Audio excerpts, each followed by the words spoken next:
All right, let's start something new with something old. Everyone knows that the Civil War, the American Civil War, is my thing. So I think what I'm going to do is take a shot at starting a series of probably not campaigns, but playing scenarios through in the multi-man, the gamers, Civil War Brigade series. Now, I've already played Thunder at the Crossroads and In Their Quiet Fields, so that's 1 and 2. So I'm going to start with August Fury, the Second Battle of Manassas. The date on this says it was 1990.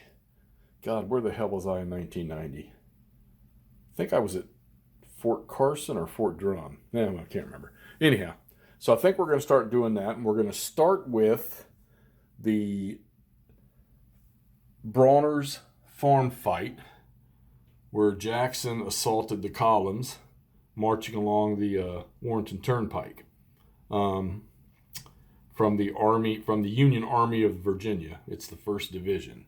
So we've got it set up here now. I will be using the 3.2, the last rules that were put out for the Civil War Brigade series. And you can tell that this was an early game because there's really not much pizzazz in these counters. As a matter of fact, I think it took me an hour to go through the counters and find out the ones I needed because just the way they have some of the stuff written. The Confederate ones are a lot easier to see than the Union ones.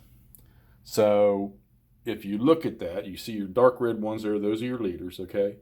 And then those little arrow counters are the extensions. Now, if you never played this game, or if you had, then you know. But if you never played this game, you don't have strength numbers on the counters. You have a double letter code or a single letter code. Now, the big white letter you see there is their morale.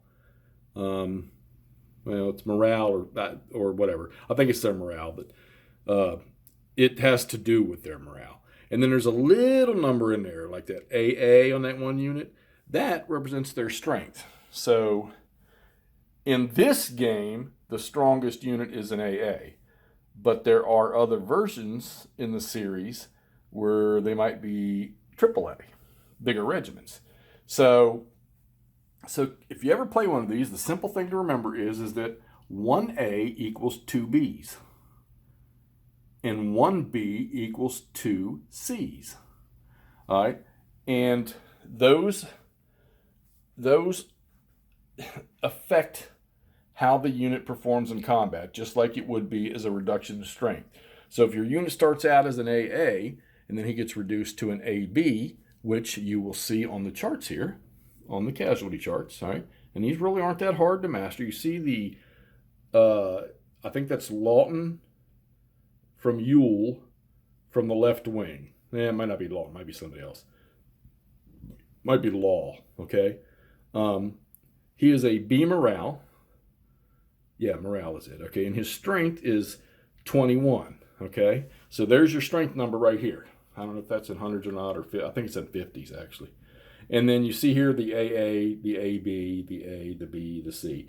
That affects how the unit performs. You fill up all those columns there to the right of AA, once you fill all those up, he now becomes an AB. Now, one of the things that does is how you can spread a unit. So an A unit, let's go down low. So C is the lowest you can go. And if you have a unit that's at a C level, then there's not going to be any marker underneath him. As you can see right here for these columns in March, and this is a recommended thing, that's a B.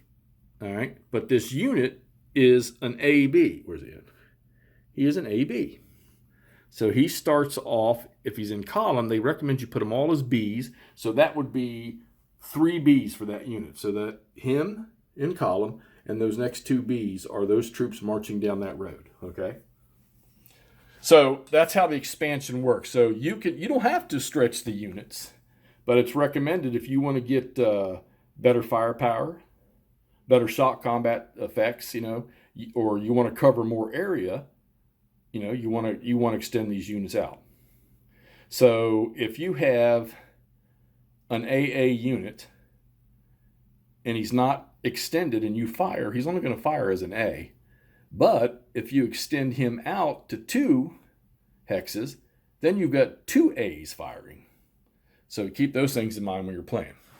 All right, so anyhow, we're gonna start this series, and hopefully these things, these are order writing games where you have to write orders, and you have to stick to those orders until you can change them by command ratings and die rolls or orders given from higher up, which really makes these games fun. If you've never played one and you want to play something where you give an order to a unit to go do something, and they have to stay on that order.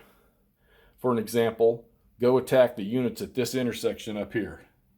Or go to that intersection and cut these units off marching.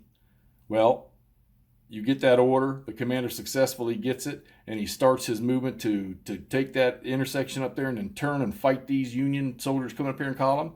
But the Union commander changes this guy's orders to go into line and attack this way. All right, no problem. We just changed this guy's orders that we told to go up here. That's just it. You have to change them. And that involves die roll and command values. So you might be sitting up there at that intersection or headed to that intersection while this Union column right here has turned itself off the road and got into a battle line. And now he's assaulting the position you were initially at. So this provides a lot of interesting, and like I say, even against yourself. It doesn't matter if you know what you're doing and you try to counteract it, because if an order changes for one of the other two, then that kind of screws up the orders you gave to one side until you can get those changed. So it's kind of cool. This is unique. I don't know of any other systems like this.